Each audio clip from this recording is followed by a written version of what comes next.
Bienvenidos hermanos a nuestro servicio de Forest Ridge Calvary en español. Le damos la bienvenida tanto aquí en casa como en línea. Vamos a comenzar el servicio de hoy con una pequeña oración y ponernos de pie para adorar a nuestro Señor Todopoderoso. Señor Padre Todopoderoso, te damos gracias por esta oportunidad de adorarte, de exaltar tu nombre en alto, Señor. Sabemos que tu santo manto nos cubre, Señor, y que tu mano nos alza de cada vez que nos caemos. Te damos gracias, Señor, por ser esa protección y por ser ese guía en nuestras vidas. Te pedimos esto en el nombre de tu Hijo Jesucristo. Amén. Para los que estuvieron con nosotros ayer en la conferencia, fue un tiempo de gran bendición. Así que si estuvieron allí, se van a reconocer las canciones. Vamos a hacer un replay.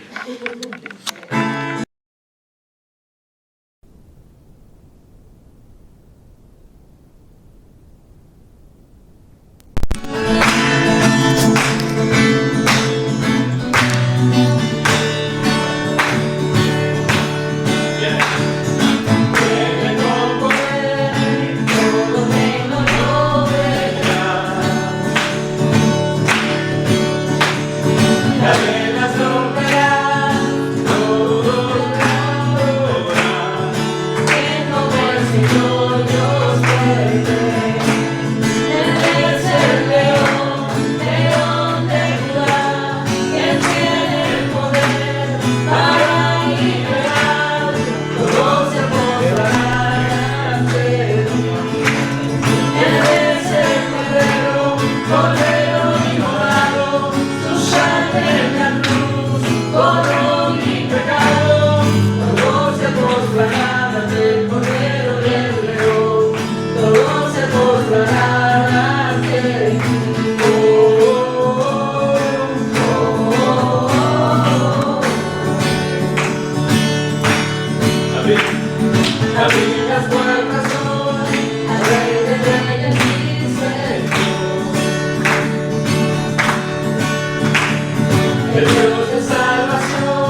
Con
ofrecerle a un rey. Solo mi alma y aleluya.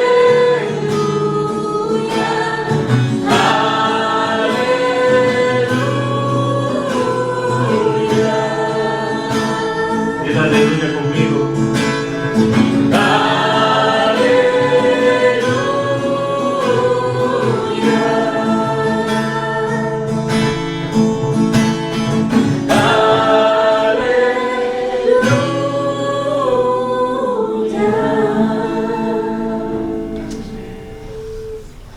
Alabado sea tu nombre, Señor, Todopoderoso.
Ves el rostro de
nombre sobre todo nombre. Vamos a tomar un momento y darle gracias al Espíritu Santo por su presencia, abrir nuestra mente a la palabra de Dios y nuestros corazones entregárselo a los pies del Señor. Para los que son nuevos, bienvenidos. Espero que se sientan en casa, y para los de la casa, que están en familia. Dios los bendiga.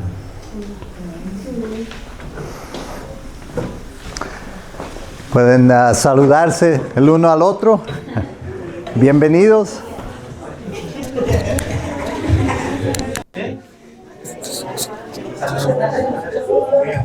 Ok, gracias.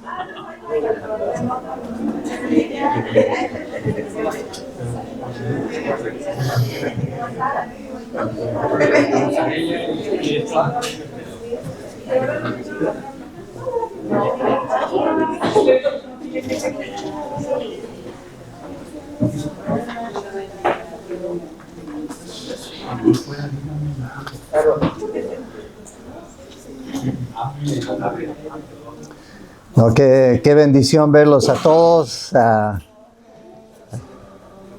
Una gran bendición si es que pudieron. Wow.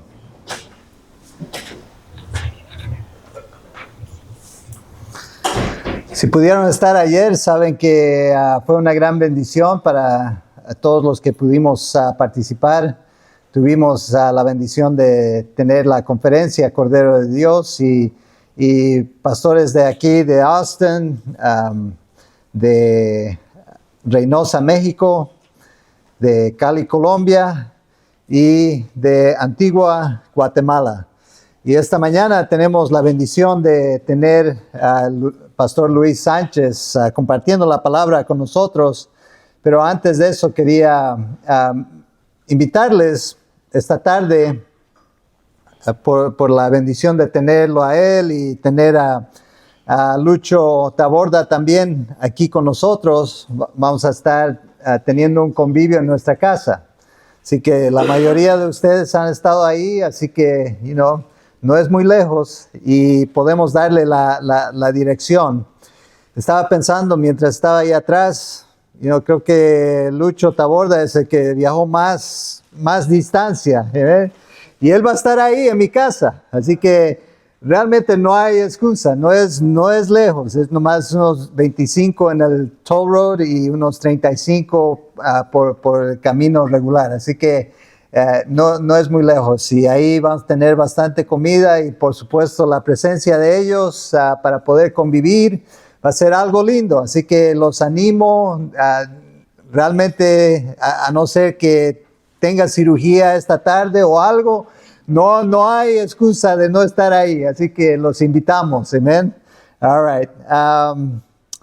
Quería mencionar también de que tenemos un lugar ahí atrás donde poner su ofrenda. Y lo que vamos a hacer esta mañana, les pido que apoyen al pastor Luis con una ofrenda de amor. Si va a dar sus diezmos, póngalo en un sobre, así voy a poder distinguir, right, de un diezmo a una ofrenda de amor. Así que los animo a que apoyen al pastor y su ministerio. Y quiero algo más, tenemos la Navidad viniendo. Hay algunos que acostumbran tener servicio de Nochebuena.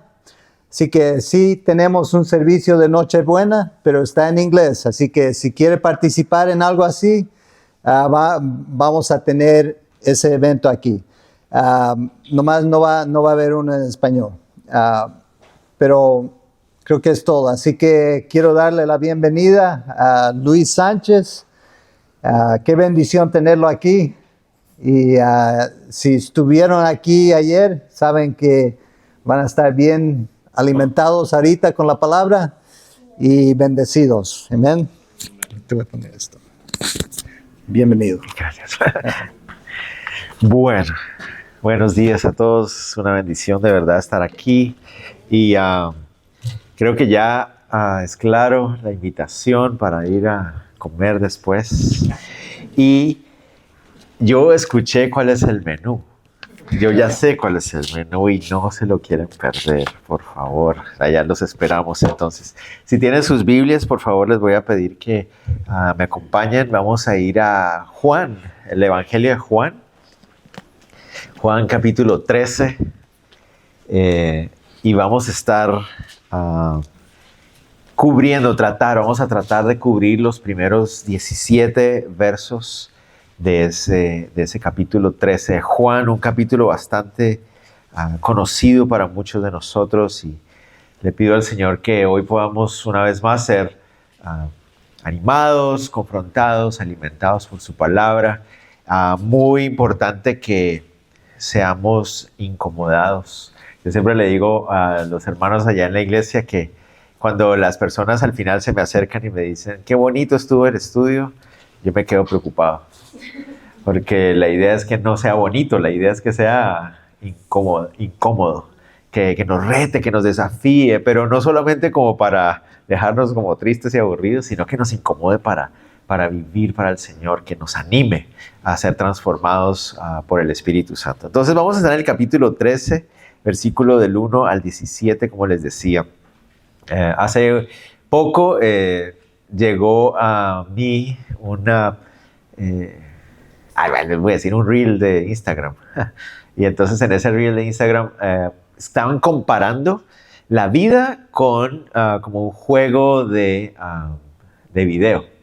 Y entonces de una manera como graciosa, como usando el humor, decían que Dios es el creador de la vida, así como si fuera el creador de un juego de video, y nos entregó las instrucciones para que podamos saber cómo jugar ese juego. O sea, nos dio las instrucciones.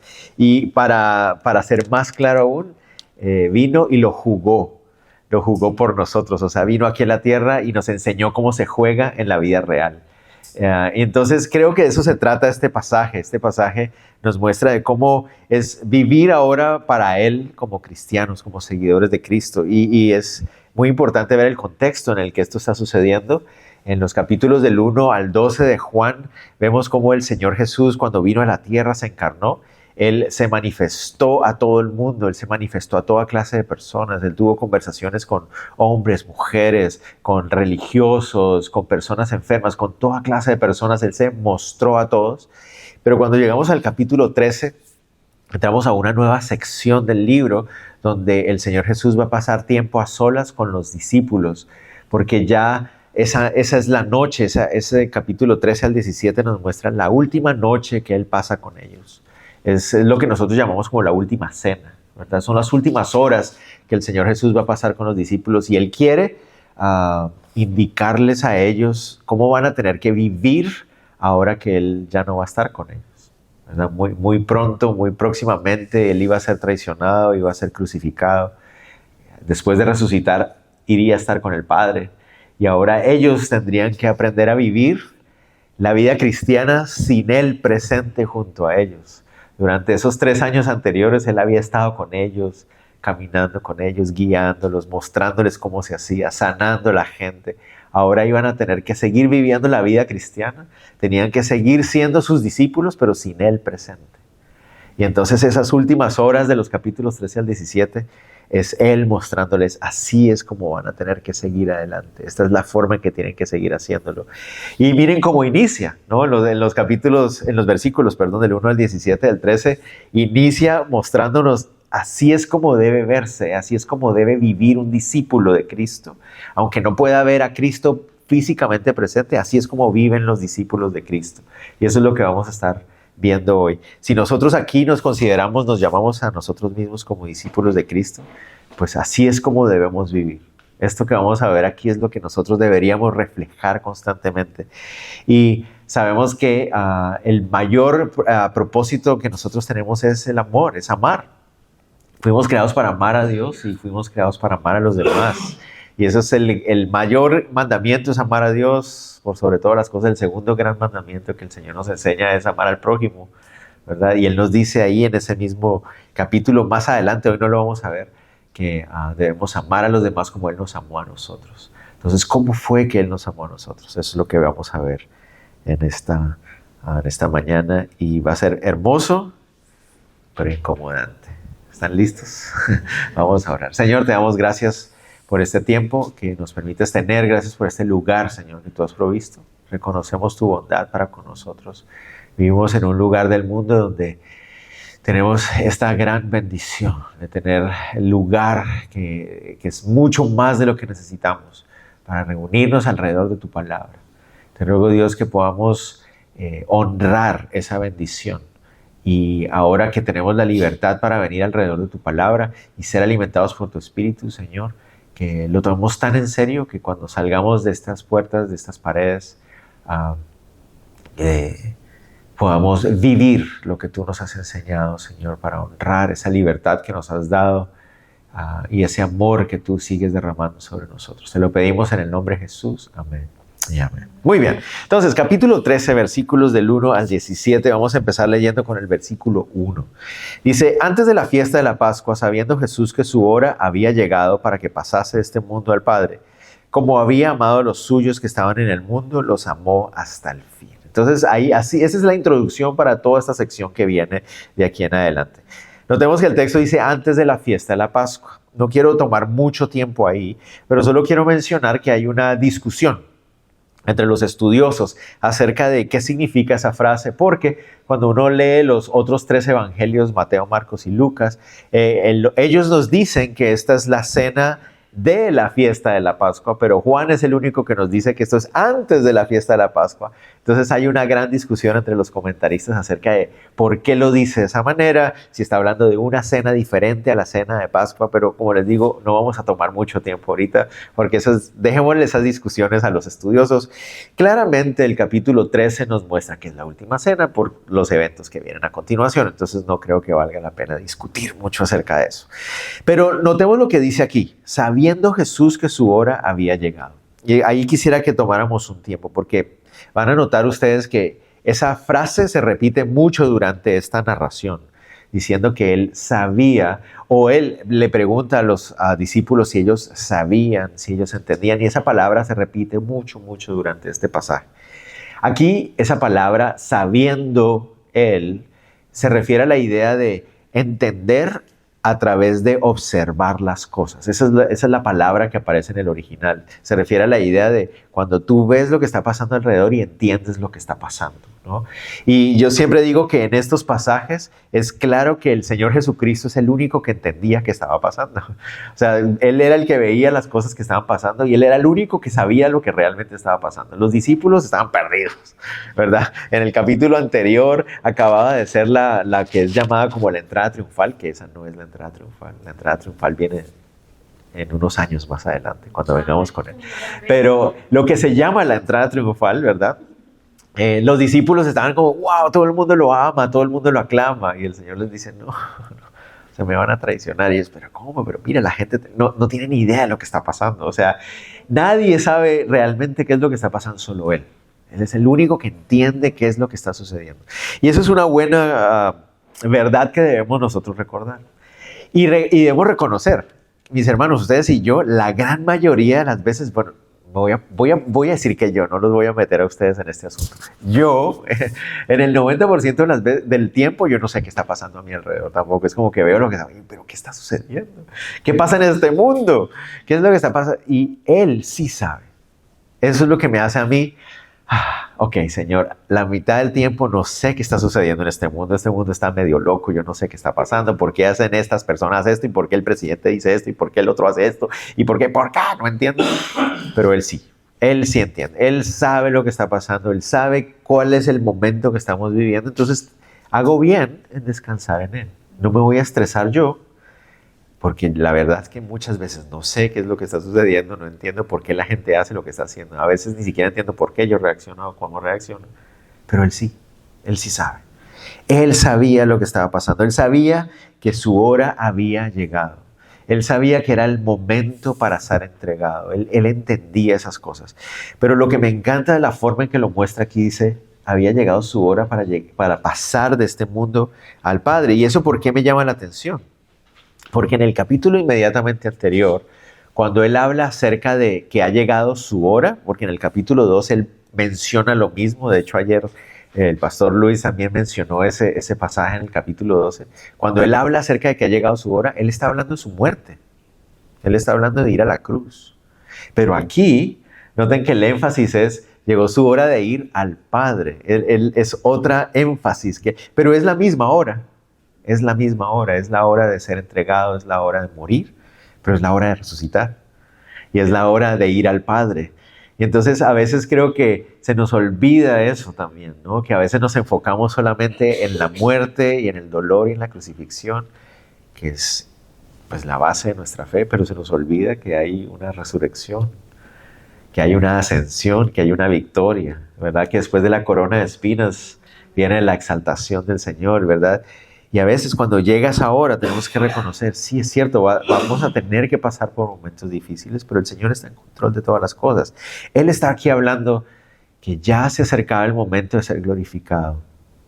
Iba a morir por nuestros pecados, iba a resucitar y luego iba a ser glorificado de nuevo a su naturaleza, a su virtud de Dios, iba a estar de nuevo con el Padre. Él sabía qué estaba pasando, él entendía todo lo que estaba sucediendo. ¿Y cuál fue su decisión?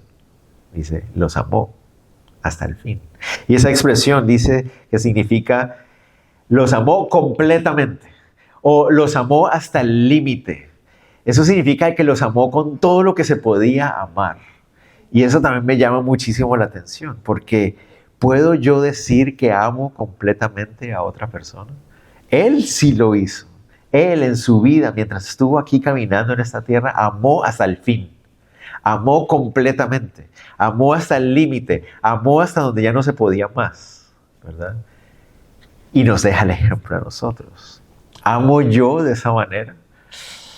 Y ven cómo les digo que ya empieza uno como a incomodarse. Uno dice, Señor, la verdad es que no, porque amar a otros hasta el límite, completamente, totalmente.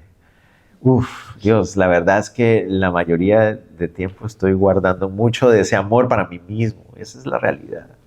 La realidad es que paso más tiempo a veces preocupado por mí que por cómo puedo bendecir a otros. Es mi realidad.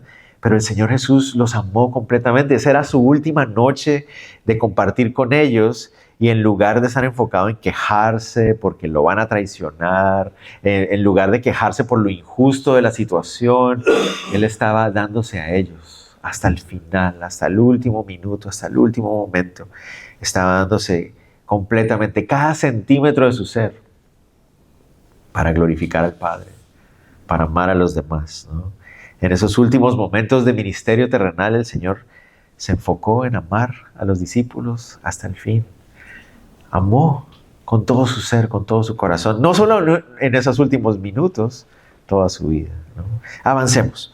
Versículo 2 hasta el 11 nos va a mostrar un acto impensable para los discípulos, ¿no? Veamos el verso 2. Dice así, cuando cenaban, como el diablo ya había puesto en el corazón de Judas Iscariote, hijo de Simón, que le entregase. Tenemos que parar ahí, ¿verdad? ¿No les pasa a ustedes lo mismo que me pasa a mí, que cuando vamos leyendo la Escritura y aparece el nombre de Judas, como que en la mente se baja la luz y se pone una luz roja? Judas, y uno lo ve así con cara de malo. Y uno, Judas, ¿por qué tenías que estar ahí? Sinvergüenza Judas. Judas Iscariote estaba sentado a la mesa, estaba sentado ahí con ellos. ¿Cómo es posible que Judas esté ahí sentado? ¿Por qué el Señor permite que Judas esté sentado ahí? ¿Por qué? Espérate un segundo, no, pero me acabas de decir que los amó hasta el fin. ¿Significa que lo amó a él también hasta el fin? Pero espérate, Señor, él es Judas. Él es el que te va a entregar, es el que te va a traicionar y aún así lo amaste. Dios, Señor, ¿qué clase de ejemplo es el que nos estás dando? Judas Iscariote. ¿Por qué se llama Iscariote? ¿Alguna vez se han preguntado eso? ¿Por qué se le llamaba Iscariote? Lo más probable es que se refiera al lugar de donde viene. La verdad es que no hay 100% seguridad, pero la mayoría de estudiosos creen que se refiere a el lugar de donde él es originario, una ciudad llamada Keriot, en el sur de Israel, y por eso le llamaba Judas el de Keriot, o Judas Iscariot, el de Keriot. Es posible que ese sea el significado, la verdad es que no estamos muy seguros, pero hablemos un poquito de Judas. ¿Okay? ¿Por qué? Porque hay muchas personas que tristemente salen con unas ideas muy locas y muy extrañas acerca de Judas, porque dicen que en realidad Judas traicionó al Señor porque el Señor se lo pidió. Hay gente que piensa así, wow, ¿de dónde sacan esas cosas, no?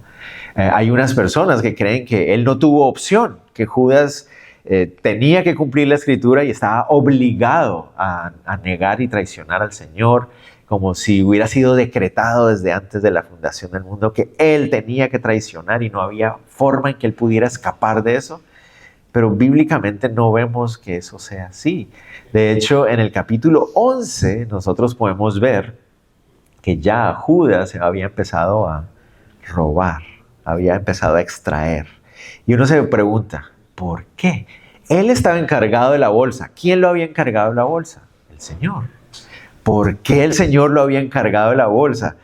¿Será que el Señor ya sabía que era un ladrón y lo puso encargado de la bolsa? No, yo no creo que el Señor haya puesto específicamente con la intención de que él robara esa bolsa. Obviamente el Señor no quiso que así fuera, pero el Señor sabía que iba a pasar. Pero ¿por qué es que Judas empieza a robar? Esa es una buena pregunta, ¿no? Entonces esto es algo en donde yo quiero hacer mucho énfasis porque me parece importante de enfatizar. La razón por la que aparentemente Judas empieza a robar es la siguiente. Judas realmente creyó que Jesús era el Mesías. Él creía que Jesús era el Mesías. Cuando empezó a seguirlo, él dijo, Él es el Mesías. Y voy a dejarlo todo y voy a seguirlo completamente con todo mi ser. Pero ¿qué fue lo que pasó? Que en el camino empezó a ver que lo que él esperaba del Mesías era diferente a lo que Jesús era como Mesías. Y su expectativa del Mesías no encajaba con la realidad de Cristo como Mesías. Y entonces empezó a luchar en su mente y a decir, pero es que el Mesías no debía hacer lo que hace este hombre. El Mesías no debió actuar, no puede ser. ¿Y cuál es el problema? Que nosotros a veces podemos pensar igual. Es decir, estamos esperando que Dios actúe de cierta manera. Esperamos que Dios haga ciertas cosas y como que, pero ¿por qué Dios no hace lo que yo estoy esperando? Y ese fue el problema de Judas, que él se puso por encima de Dios en el sentido de que la expectativa que él tenía del Mesías era suya, era humana, era carnal, era sincera, pero carnal. Y como el Señor Jesucristo, que es Dios, no suplió la expectativa carnal que él tenía, empezó a amargarse en su corazón y empezó a decir, ¿qué está pasando aquí? Este no es el Mesías que yo pensé que iba a ser. Y por eso nosotros tenemos que tener mucho cuidado también, porque a veces se nos trata de vender la imagen de un Cristo que no es el Cristo de la Biblia, ¿verdad? Nos dicen que Cristo va a hacer esto, que va a pensar así, que va a ser así, y cuando veo la Biblia me dicen, no, Cristo no es así. Yo, pero si me dijeron que Cristo me va a dar beca, dinero, carros, casa, prosperidad, un montón de cosas, pero la Biblia me dice que eso no es así. Entonces muchas personas pueden sentirse insatisfechas. Y eso fue lo que le pasó a Judas. En el capítulo que les mencionaba, al principio, el capítulo 12 que les mencionaba, cuando una muchacha vino y lavó los pies del Señor con un perfume, Judas pensó, esto es un desperdicio, que se derrame esto. ¿Por qué? Porque él sentía que su vida se había desperdiciado entregando al Mesías que no era el que él estaba esperando. Entonces, ¿qué pensó él? Voy a empezar a, por lo menos, sacar algo, voy a empezar a robar algo para recuperar este tiempo que he perdido, entre comillas, ¿verdad? Él creía. ¿Qué fue lo que lo llevó ahí? Y ya voy a cerrar esta partecita. Amargura. ¿Qué es la amargura? Y aquí quiero, como les digo, hacer el énfasis y decirles a todos ustedes, mis hermanos, ten cuidado. ¿Qué es la amargura?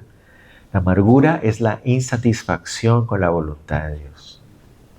Cuando nosotros nos sentimos insatisfechos con la voluntad de Dios, es decir, esto no debió haber pasado, yo no quería que así fuera. Señor, ¿por qué permites estas cosas?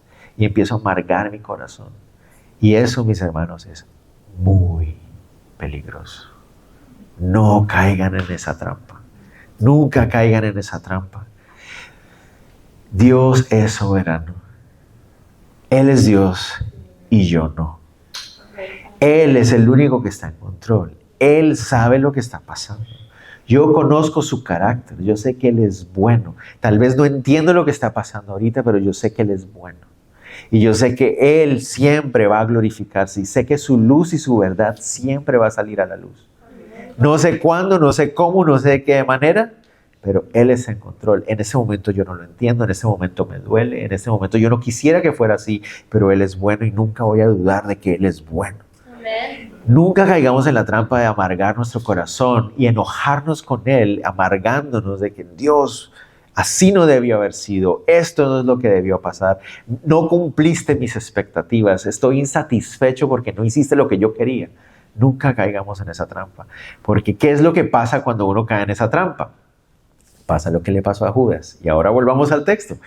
¿Notan ustedes qué le pasó a Judas en el versículo 2? El diablo llenó su corazón. El diablo ya había empezado a usar su corazón. ¿A qué voy con esto? Cuando nos llenamos de amargura, nos hacemos útiles al diablo. ¿Creen ustedes que Judas un día se levantó y dijo, hoy voy a ser instrumento del diablo? No. De hecho, ni se enteró, ni se dio cuenta que estaba siendo usado por el diablo. Y lo mismo nos puede pasar a nosotros. Yo no estoy diciendo que vayamos a ser Judas Iscariotes, pero a lo que me refiero es, podemos ser usados por el diablo sin enterarnos, sin darnos cuenta cuando nos llenamos de amargura. No nos llenemos de amargura. Podemos causar divisiones, podemos hacer daño. Es que la iglesia no debería ser así como yo quisiera, o el Señor no debería permitir, y empiezo a llenar mi corazón de amargura y me puedo llegar a ser usado por el enemigo. Yo no quiero eso. Yo no quiero. ¿Alguno de ustedes dice, yo quiero ser usado por él? Nunca. Espero que no. O sea, todos queremos ser usados por Dios, no por el diablo. Entonces cuidemos nuestro corazón de nunca dejar que nuestro corazón se llene de amargura, porque eso fue lo que le pasó a Judas. Judas estaba ahí sentado con ellos y el Señor decidió amarlo. Continuemos, verso 3 al 5. Dice, sabiendo Jesús que el Padre le había dado todas las cosas en las manos y que había salido de Dios y a Dios iba, se levantó de la cena, se quitó su manto y tomando una toalla, se la ciñó. Luego puso agua en el lebrillo, comenzó a lavar los pies de los discípulos y enjugarlos con la toalla con que estaba ceñido. ¿Recuerdan que les había dicho que se va a repetir mucho esa frase, sabiendo que? Aquí viene otra vez, sabiendo el Señor estas cosas, ¿no? Entonces, aquí vemos el acto de humillación humana más grande que la humanidad haya visto. ¿Por qué? Porque el que se está humillando es el Hijo de Dios. Es el humano, es el Hijo del Hombre, ¿verdad? Y Él se está humillando. Es la humillación voluntaria más grande que la humanidad haya visto. Aquí la estamos leyendo en ese momento. ¿Cómo es posible que el Señor Jesús, siendo Él el Hijo del Hombre, el Mesías, el Hijo de Dios, se haya humillado de esa manera? Aquí está la razón. ¿La notaron? En el versículo 3. Porque Él sabía quién era y a dónde iba. Él tenía clara su identidad. Él sabía que iba al Padre. Él sabía de dónde había salido y a dónde iba. Él lo sabía. Él tenía clara su identidad. Sabía quién era. Y además sabía que Dios Padre estaba en control de todas las cosas. Notan ahí, sabiendo que el Padre le había dado todas las cosas. Sabía cuál era su misión. Sabía cuál era su identidad. Y sabía que el Padre estaba en control de todas las cosas. Y por eso Él pudo hacer eso. ¿Saben por qué a nosotros nos cuesta humillarnos a nosotros mismos? Precisamente porque no tenemos claras esas cosas. Cuando no tenemos claro quiénes somos hijos de Dios, ¿verdad? Él es Dios y yo no, ¿verdad? Cuando yo sé eso, cuando yo sé cuál es mi misión, cuál es mi propósito en la tierra, glorificarlo a Él, ¿verdad? Y cuando yo no sé y no estoy seguro de que Él está en control de todo, que Él es el único que merece la gloria, me cuesta humillarme para servir a otros. Entonces esa es la clave. Si nosotros no tenemos clara nuestra identidad en Cristo, si nosotros no tenemos claro nuestro propósito en la vida, y si nosotros no tenemos claro quién es Él y quiénes somos nosotros, nos va a costar humillarnos y servir a otros. Porque vamos a caer en la trampa de creer que somos algo que no somos. Vamos a caer en la trampa de creer que estamos en una posición en la que realmente no estamos. Y nos va a costar servir. Cada vez que nos cueste servir es por eso. Pero si uno para y uno dice, ok, yo sé quién soy. Soy un hijo de Dios, ¿verdad? Soy criatura de Dios. Salvado por gracia, ¿verdad? Eso lo sé, ¿verdad? Sé que mi propósito es agradarlo a Él en todo lo que yo hago. Sé que mi propósito es amar a los demás como Él me amó a mí, ¿verdad? Y sé que Él es el único que merece gloria. Entonces, ¿por qué me va a costar servir? O sea, no hay ninguna razón, no hay ninguna justificación para no humillarme a mí mismo. Porque es claro eso. El Señor lo tenía claro. Él sabía quién era, a dónde iba. Y se puso en pie, dice ahí, y se puso a lavar los pies. Ok. El tiempo a mí no me gusta. Se va yendo muy rápido. Hablemos un poquito de este lavado de los pies aquí. ¿ok? La cultura judía tenía una tradición. Cada vez que iba a haber una cena, era la costumbre que antes de entrar a la casa se le lavaran los pies a los invitados. Eso era una costumbre. ¿Y por qué se hacía eso? Ahorita les voy a explicar en un momentito. La gran pregunta que nosotros nos tenemos que hacer aquí es, ¿les habían lavado los pies a los discípulos antes de entrar a la casa para comer la cena, según la tradición? Pues parece que no. El texto no lo dice tan claramente, pero pareciera que no les lavaron los pies. Entonces eso era seguramente algo muy incómodo para ellos, sentados a la mesa sin haberse lavado los pies. Eso debió haber sido incómodo para ellos porque iba en contra de la tradición. Correcto, ahorita voy a hablar del porqué de esa tradición. Usualmente en una casa que se rentaba para la cena de Pascua, incluiría dentro del pago a un siervo que lavara los pies. Pero es posible que esta casa que el Señor Jesús está usando para la cena de Pascua no tuviera un siervo lavapiés incluido. Es muy probable. ¿Por qué? Porque no me voy a meter por ahí, pero pareciera ser que esta casa pertenece a unas personas que no acostumbraban a rentar esta clase de casas, entonces no ofrecían ese servicio, pero otro día hablamos acerca del tema. ¿Por qué se lavaban los pies? Algunos de ustedes se han preguntado, pero ¿por qué lavarle los pies a la gente? Esta es la razón. No tiene nada que ver con la higiene del cuerpo, es decir, de la limpieza corporal, de los gérmenes y las bacterias. No tienen nada que ver con eso, porque ellos en esa época no tenían ni idea de bacterias ni de nada de esas cosas, no sabían que existían. No tenía nada que ver con esa limpieza y tampoco tenía que ver con qué rico sentir el agua fresca en los pies porque me relaja y el masaje de pies. No tiene ni que ver con una cosa ni con la otra. ¿Por qué?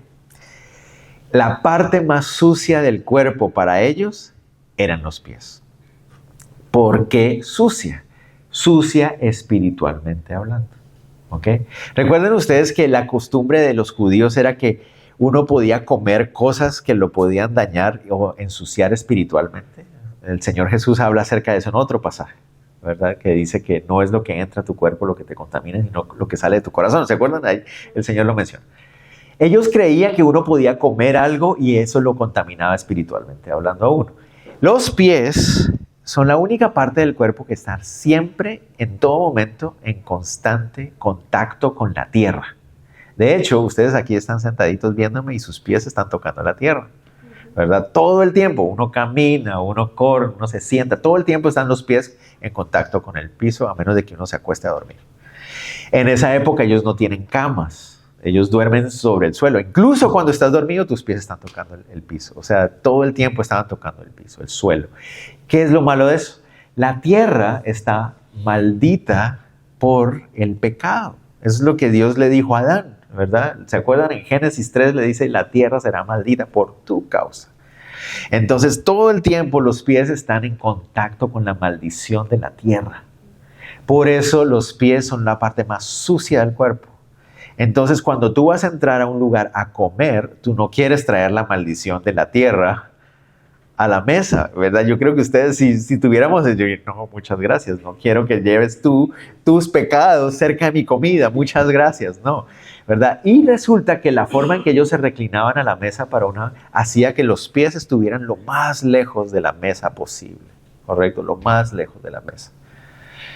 Entonces la razón de lavar los pies era para purificar espiritualmente los pies y poder comer en paz, tranquilos. Entonces, ¿a qué voy con esto? Si ellos se sentaron a esa mesa y se reclinaron a esa mesa sin haberse lavado los pies, seguramente estuvieron incómodos todo este tiempo. Ahora me viene otra pregunta. ¿Por qué no se lavaron los pies entonces si no se los lavaron? Bueno, porque no había quien los lavara. ¿Cómo así? Resulta que la persona encargada de lavar los pies en una cena era el siervo de peor condición. El siervo más bajo y más menospreciado de la casa, a ese le tocaba tocarle los pies malditos de la gente, ¿verdad? Están pies sucios, contaminados. Nadie. Ok, pero ¿y qué pasaba si no había un siervo lavapiés en la casa? Porque no todas las personas tenían el dinero para tener un siervo lavapiés. ¿Qué pasaba si no había un lavapiés. Adivinen quién le tocaba lavar.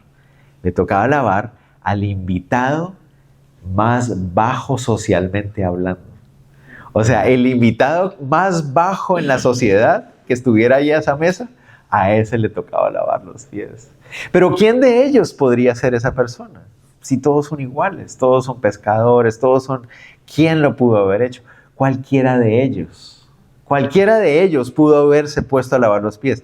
¿Quién lo hizo? Jesús. Hasta este momento, nadie.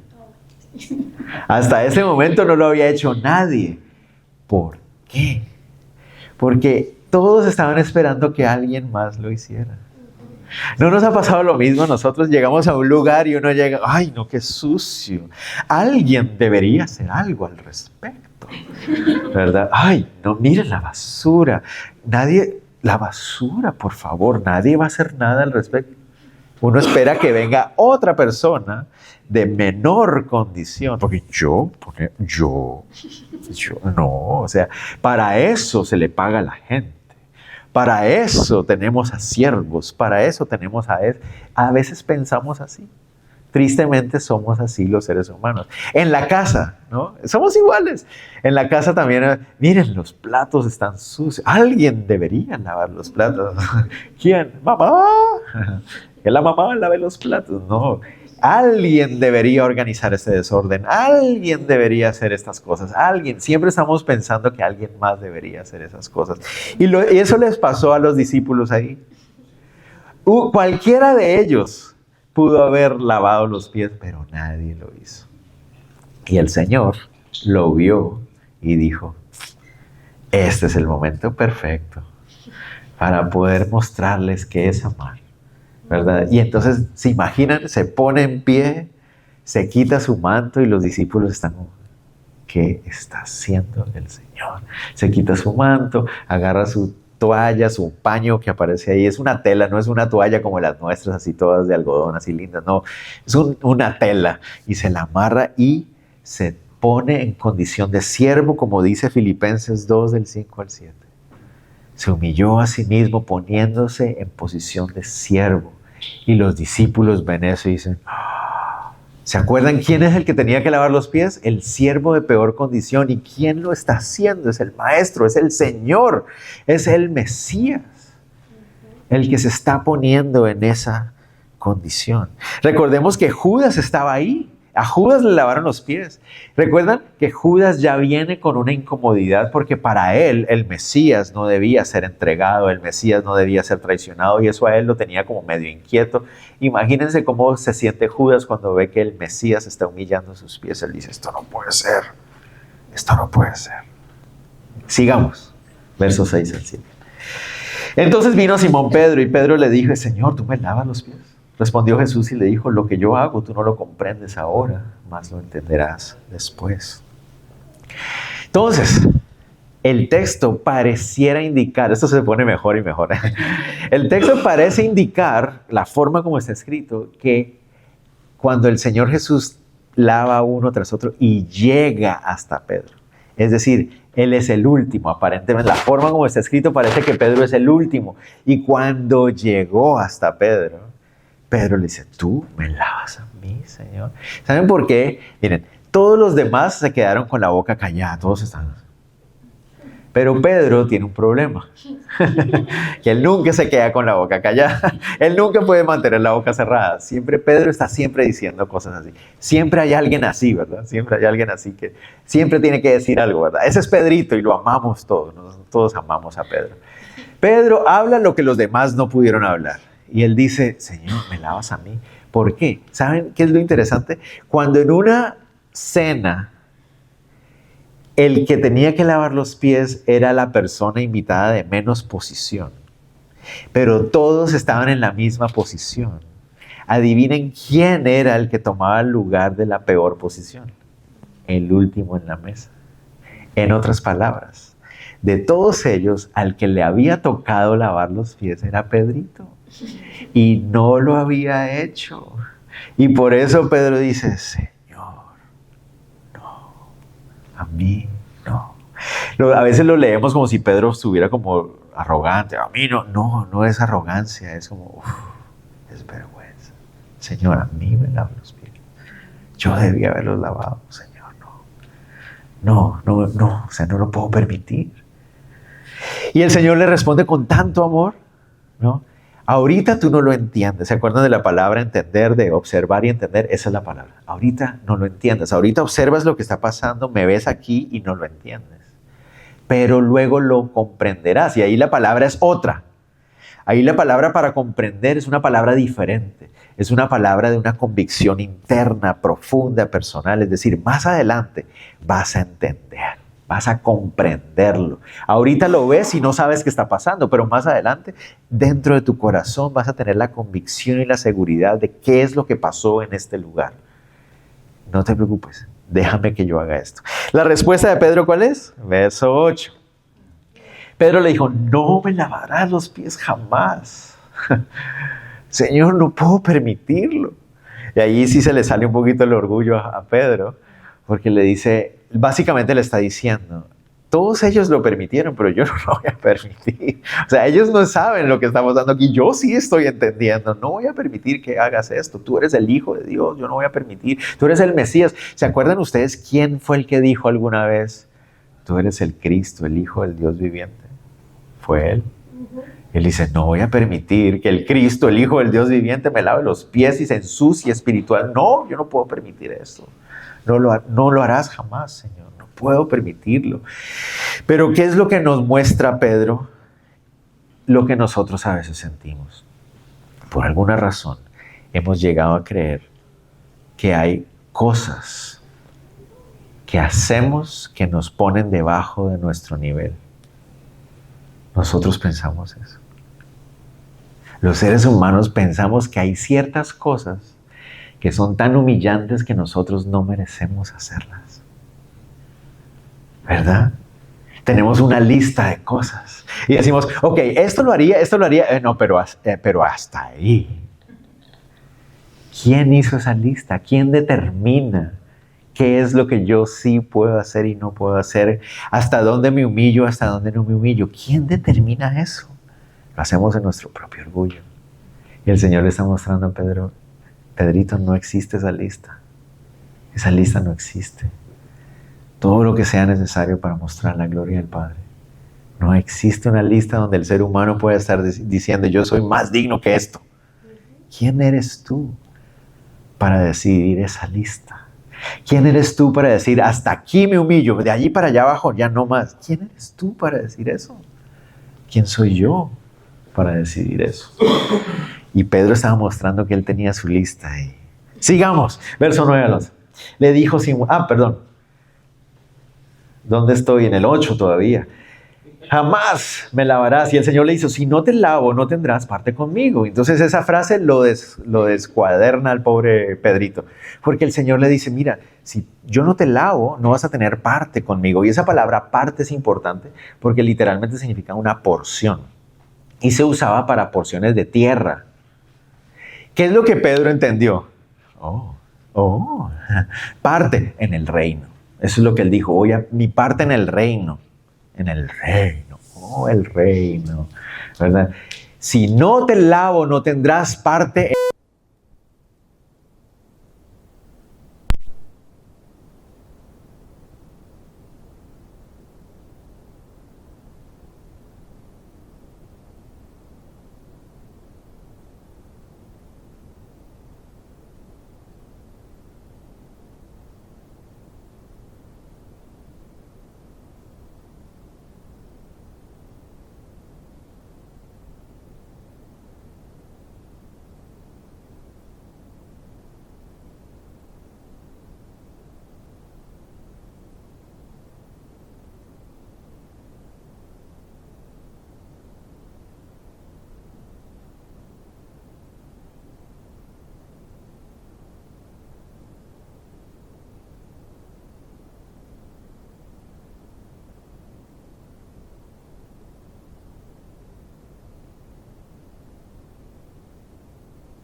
mejor, muchas gracias. No, no tiene nada que ver con lavar pies. No. La Biblia nos muestra que un rito que hay que hacer, no tiene nada que ver con lavar pies. Soy yo mismo. Qué voz tan fea.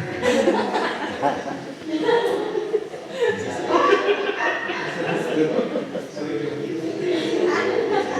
Qué voz tan fea.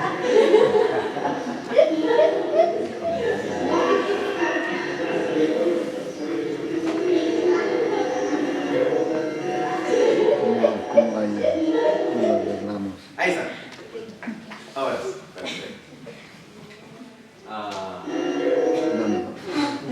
Perfecto. ¿Qué es eso? No, ya, aquí ya está. ¿Listo? Por favor, no. Probando. Habla duro. Uno, dos, tres. Ahora. Ahora sí. No sé, unos tres. Este Voy a es aprovechar más. Perdón. No hay problema, yo siempre digo que es el... Por favor. Es el chip de Bill Gates. ¿Ahora sí? Perfecto, excelente. Muy bien. Entonces, para poder nosotros saber qué ritos es necesario nosotros seguir, tienen que cumplirse tres cosas. Uno, que el Señor Jesús lo haya hecho, como aquí en este caso. Dos, que los discípulos lo hagan en el libro de los Hechos. Y tres, que Pablo lo enseñe en una de sus cartas. Si esas tres cosas se cumplen, es algo que los cristianos debemos seguir haciendo. El lavado de los pies, el Señor Jesús lo hizo, los discípulos en Hechos no lo hacen y Pablo no lo menciona en sus cartas. Por lo tanto, no es algo que nosotros debemos seguir haciendo. ¿Qué sí debemos seguir haciendo? La cena del Señor y los bautismos. Esas tres cosas sí, esas dos cosas, perdón, sí se ven en ese orden en la Biblia. Entonces, ¿a qué se refiere lo de lavado de los pies? Recuerden, lavar los pies en esa época simbolizaba humillarse hasta lo más. Entonces, pensemos de qué manera nosotros en nuestra época podemos expresar eso también. ¿Qué cosas podemos nosotros hacer en nuestro día a día que pueda ser considerado humillarse para bendecir a otras personas? Para algunas personas puede ser lavar un sanitario, para otras personas puede ser abrir la puerta de alguien, barrer, limpiar, perdonar. Hay muchas cosas que en nuestro día a día nosotros podemos expresar voluntariamente como una forma de humillarnos por amor a otros. Eso es lo que el Señor Jesús está diciendo. Vayan y hagan lo mismo. Estén dispuestos a humillarse por el bien del otro. No hay una línea, no hay un límite donde uno diga de ahí para abajo. No existe. Lo que sea necesario para glorificar al Padre, lo que sea necesario para bendecir a otros. Eso es, de eso se trata. Terminemos en el verso 16 y 17 con esto. Los rabinos tenían una forma de expresar cuando estaban diciendo una verdad absoluta. Ellos terminaban la frase diciendo amén, así sea. Cuando ellos decían eso, significaba que esa frase que ellos habían dicho era una verdad espiritual absoluta, o eso es lo que ellos creían. El Señor Jesucristo es el único rabino que decía amén 2 veces. En toda la historia no existe registro de otro rabino judío en toda la historia que dijera amén y amén. ¿Dónde lo vemos? Verso 16. Desierto, desierto. ¿Saben cómo se traduce desierto, desierto? Así es, así es. O amén, amén. Y el Señor Jesús lo decía al iniciar la frase, no al final. Lo decía al inicio para que la gente supiera, ok, lo que Él va a decir aquí es una verdad espiritual absoluta, total.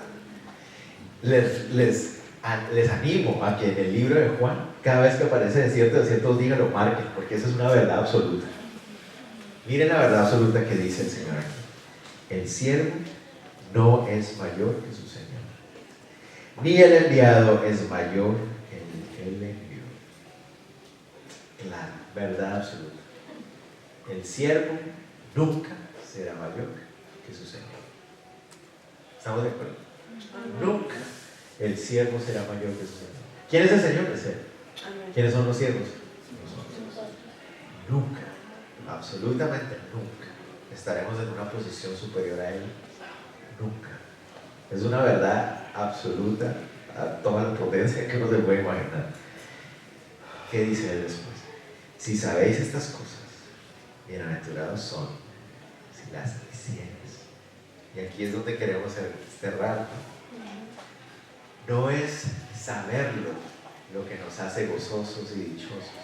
A veces nos preguntamos, Señor, pero ¿por qué si te sigo no tengo este gozo en mi corazón? ¿Qué le hace falta? ¿Por qué no siento esta dicha, este gozo en mi corazón?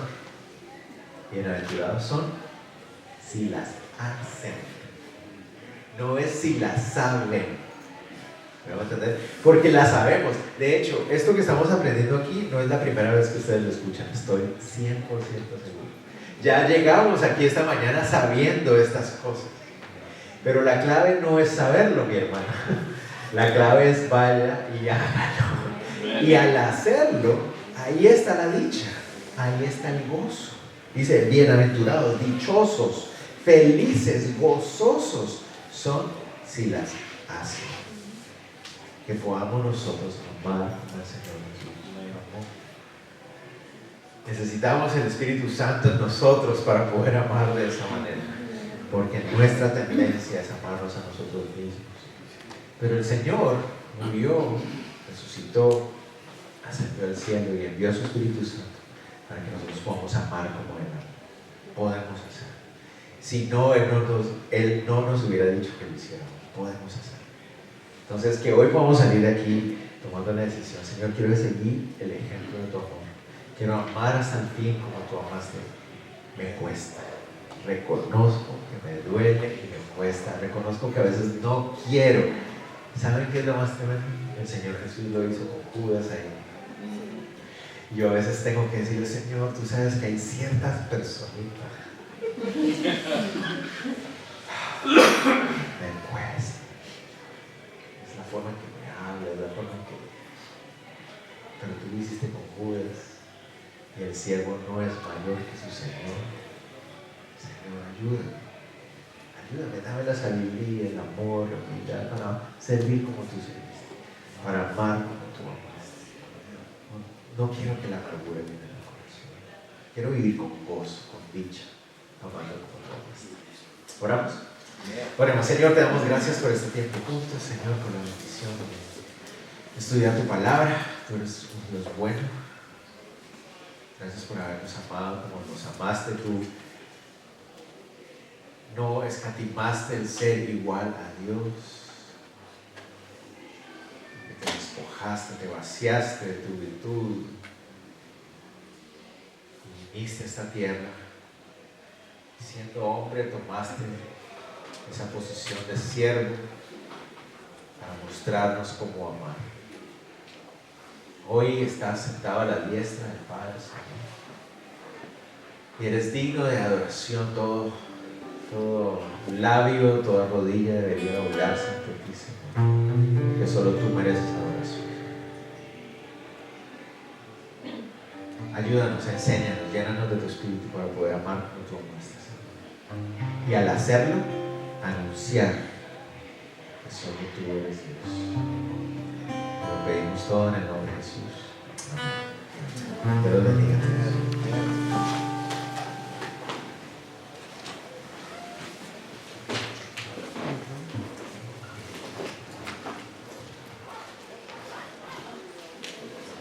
Antes del último canto quería recordarles que después de la iglesia están todos invitados. Reiterar, primero. Así que no se pierdan la oportunidad y contacten.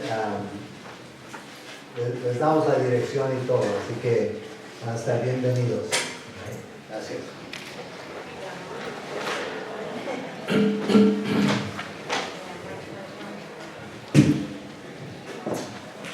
Hermano, damos gracias al hermano Luis por el tan hermoso mensaje. Así que retengámonos en nuestro corazón las palabras que nos ha traído hoy y que nos pongamos en práctica en nuestro diario vivir. Amén. Así que para cerrar el servicio de hoy y para comenzar nuestra semana llena del Espíritu Santo y llenarnos de Dios y poder entregarlos a otros, especialmente en estas fechas navideñas, llevar ese mensaje de Cristo, que Él ha nacido y que nació y que murió y resucitó para que nosotros podamos hacer salvos. Así que les exhortamos que llevemos en estos momentos, si van de viaje, si van a algún lugar, que lleven ese mensaje y esa palabra de Dios vivo a todo aquel que lo necesite.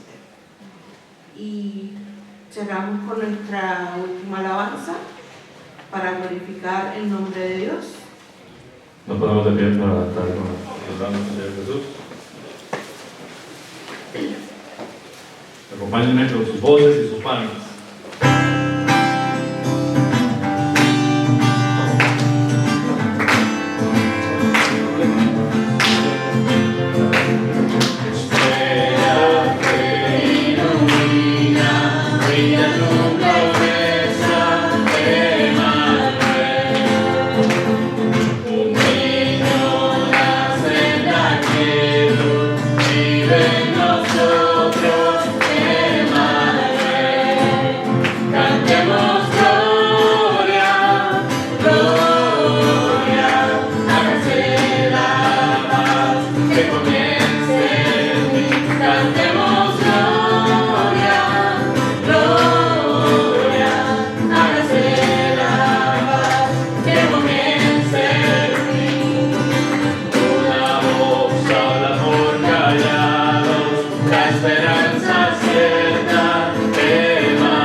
Cantemos